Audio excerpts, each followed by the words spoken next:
Ladies, I want to talk specifically about period pain, just period pain.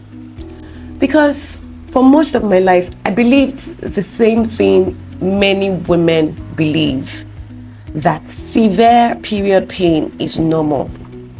I remembered that from my very first period as a teenager, I experienced extremely painful cycles, not mild cramps, not discomfort, proper pain every month.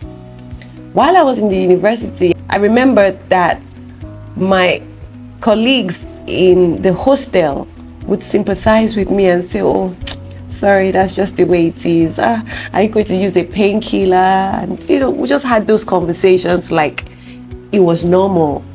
Because everybody else had pain too, and almost everyone else had pain. And so we all assumed that this was normal. It wasn't. And I avoided painkillers most of the time then, because the common ones that were available to us were the NSAIDs, the ibuprofen, and because I also knew about the side effects of potential ulcers, I knew it didn't happen all the time and it was generally safe to for most people, but I just didn't want to risk it, so I would bear the pain. The real problem is not even the medication, but it's the fact that we're not even asking, why is the pain happening in the first place? We never probe the pain. And pain is supposed to give you a clue to something that is going on inside. Like, would you have an injury and just ignore it? So why would you ignore it? Period pain. And then something interesting used to happen. A close friend of mine, now late unfortunately, would sit beside me during my worst cramps, and she would just pray with me, hold me, and gently rub my stomach. And then I would fall asleep. And now I understand why. Because touch and emotional safety increases oxytocin. Oxytocin calms the nervous system, and when your nervous system feels safe, inflammation reduces. Now here's the science. Severe period pain is often driven by high levels of prostaglandins, and that is inflammatory. These inflammatory compounds cause the uterus to contract intensely, and more prostaglandins is equal to more contractions, which is also equal to more pain. So anything that reduces inflammation or calms the nervous system can reduce how intense those contractions feel. At the time, I didn't understand the science, but my body was teaching me something. Another misconception I had was that pregnancy fixes period pain. I used to look forward to childbirth because I heard that once you have a baby, your period pain reduces. After my first child, my pain did reduce for a while, and I thought, okay, it's because pregnancy has high progesterone, but that was my misunderstanding. Here's what's actually true. During pregnancy, progesterone, yes, is high, but after delivery, progesterone sharply drops. So the reduced pain some women experience after childbirth isn't because progesterone stays high. It may be due to hormonal resetting or changes in the cervix, and sometimes changes in uterine contractility.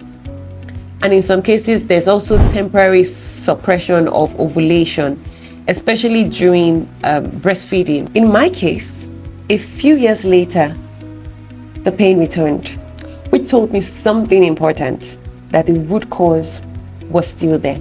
And when I began learning more about health, I discovered that severe period pain was actually linked to excess inflammation, high prostaglandins, estrogen progesterone imbalance, poor detoxification of estrogen, blood sugar instability, stress and cortisol overload. And here's something crucial I want you guys to know, that even though mild discomfort can be common, excruciating hospital level pain is not normal. And if you experience that, you should investigate it. And what actually helped me was when I created a lifestyle reset for myself. And funny enough, I wasn't particularly try to cure period pain.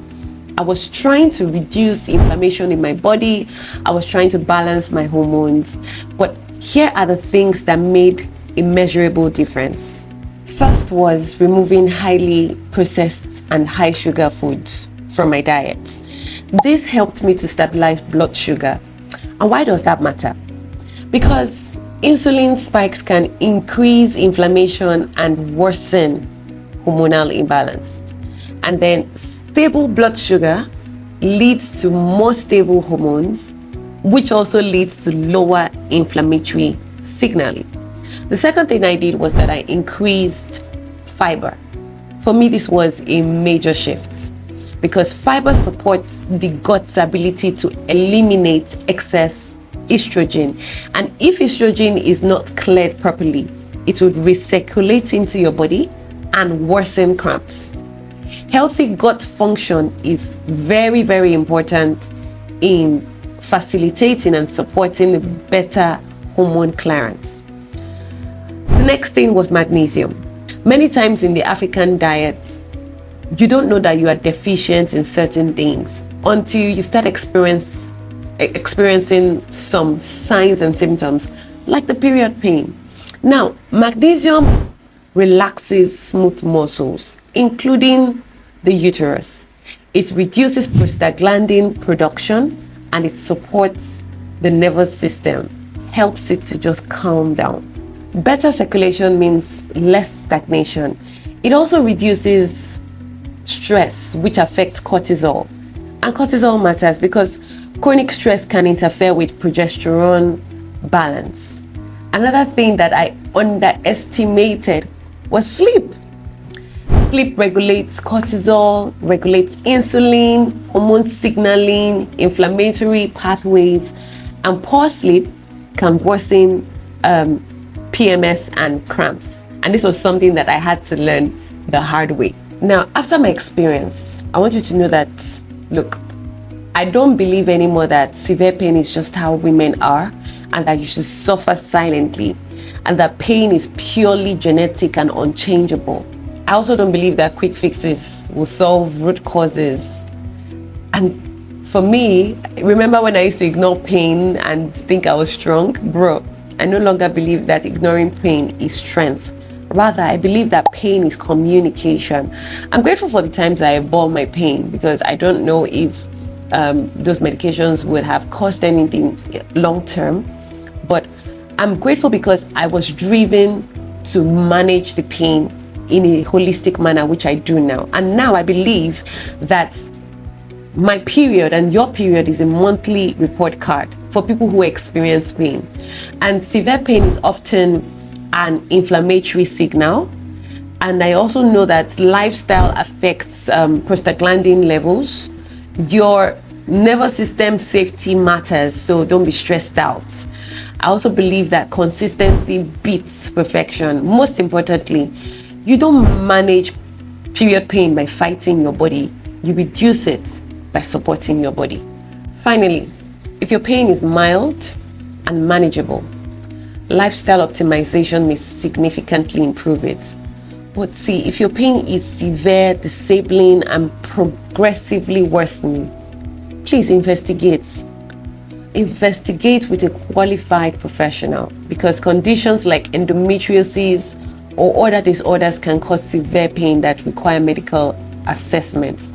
But for many women, especially those with primary dysmenorrhea, reducing systemic inflammation can dramatically change the experience. And I am living proof that what I once thought was normal was actually a signal. And when I listened to that signal and adjusted my lifestyle, my body responded.